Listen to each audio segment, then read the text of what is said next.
Please, stop pushing, I really can't take it anymore. The concert venue was packed with people, but the man behind me was clinging to me like a leech. And of all things, I was wearing a miniskirt today, which only encouraged him to take advantage of the situation. He actually lifted my skirt, pressing tightly against my buttocks. Just then, someone in front of me bumped into me, and I stumbled backward. The next second, I felt something slide in, and my body instantly froze. My name is Mandy, a die-hard fan. So, in order to be noticed by my idol in the crowd, I completely went all out today. I not only wore the heaviest makeup, but also my most daring outfit. A deep V-neckline revealed a dazzling expanse of white skin, swaying with every step.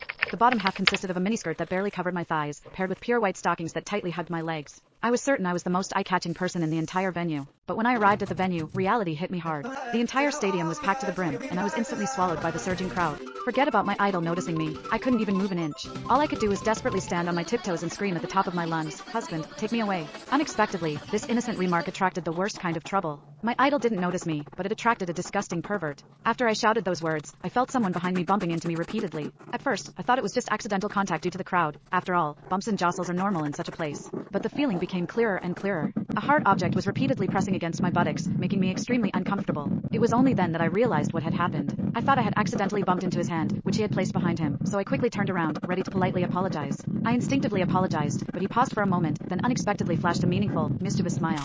"It's all right, I'm happy to oblige." When I turned back around, pretending nothing had happened, I didn't expect him to become even more brazen, pressing himself against me. The force was more deliberate than before, so I had to force all my attention onto the idol, desperately trying to ignore the strange feeling behind me. But the man became increasingly bolder. The next second, he actually lifted my skirt and pressed himself tightly against me. Unfortunately, I was only wearing a thin strap dress that day, so my entire buttocks were completely exposed. I could clearly feel something directly touching my skin. I instinctively thought it was his finger, but then I realized something was wrong. I discovered that the warm, firm touch couldn't possibly be a finger. Instantly, my mind went blank. I had lived 20 years, and this was the first time a man had treated me like this. A wave of immense fear overwhelmed me, and every cell in my body screamed to escape. But the crowd was so dense, there wasn't a single gap.